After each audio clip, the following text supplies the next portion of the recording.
are celebrating women knocking down gender barriers in sports. My next guest is certainly kicking aside any hurdles in her way. She's a two-time All-Star on the LA Sparks, and she's an NBA analyst for ESPN. Please, everybody, welcome Chiney Ogwumike!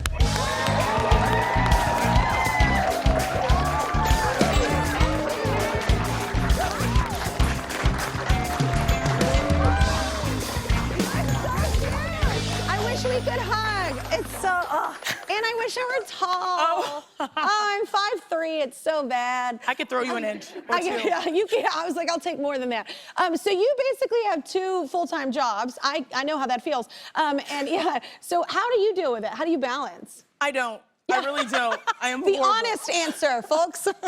I'm really horrible at balance, but I have a great team, family, friends, agent that really keep me on point. Yeah. But I try my best to try to like make sure everyone's proud with what what I'm doing on the court, off the court. But it's hard to keep it all together. It but is. You take it one day at a time. I love that you're being honest about it though, because I love what I do too, and I love all the jobs that I get to do. But it is a very honest thing. Like some days you have days where you're just like, hibernate and tears. Yes. Yeah. I mean that's normal for anyone, even with one job. But you have some pretty successful women who've mentored you, right? Correct. All right. Who or anybody you want to talk about in particular? Outside of my family, I'd have to go with probably, on the court, Lisa Leslie. I mean, she was the first one that said, I want to be just like her. She's fierce, she's feminine, the first woman in the WNBA to dunk, broadcaster, entrepreneur. She got 11 jobs.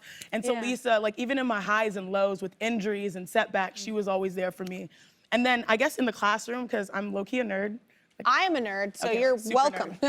Welcome to Nerdville. There we go, I love it. Nerd Nation, stand up. So I went to Stanford University, and when I was... I am not that cool of a nerd. Wow, that just happened. Hey, we all made it. It's been a good time. I was like, whoa, that's really cool. We accept all I wish I could be a Stanford nerd. I'm like your basic run-of-the-mill nerd. No, you're honorary Stanford You're nerd. Stanford, okay, cool. That works. Yeah, no, I totally am with you now. So on my official visit to Stanford when I was in high school, I had the nerdiest sort of official visit. This is where they try to recruit you to go to the school. And so, usually you get those celebrities there. Like we had John Elway, which is a sports celebrity. Secretary Condoleezza Rice was there. Wow. And then also Chief Justice John Roberts was there at that pregame. So I was like nerding. I was like, oh my gosh, this is the place that I want to be, going hard both, on the court, but then also off the court, aspirations academically. And so I go to Stanford and we have this huge win. We beat UConn, like one of their 80 or so game win streaks. And after the game, we have a lot of our, famous, notable professors, alumni there. They come to our locker room. And, Secretary Condoleezza Rice comes in. I'm like, oh, she don't remember me. I was just a little kid. I was baby. And so as we were leaving the locker room, she's like, hey, Chiney. I was like, oh, she remembers me? I was like, what? And she's like, Chiney, I remember when we met a couple years ago, you're interested in politics, government affairs, international relations. So why don't we meet? And I was like, oh, snap. So like next day, I was like, okay, I'm gonna follow up. So I went to her office and Were you nervous? Was I nervous? Okay, so this is the funny part. So I go there and she says, Chiney, like, have you been raising your hand in class? Have you been participating?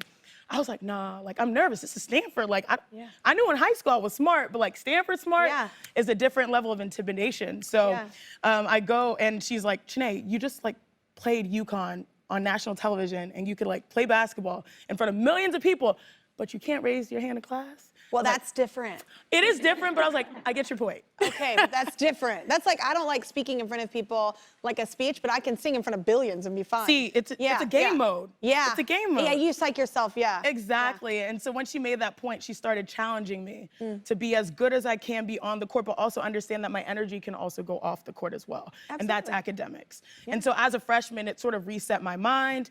And so she's been a huge mentor for me. She actually was running the international relations department at Stanford, so I chose that major.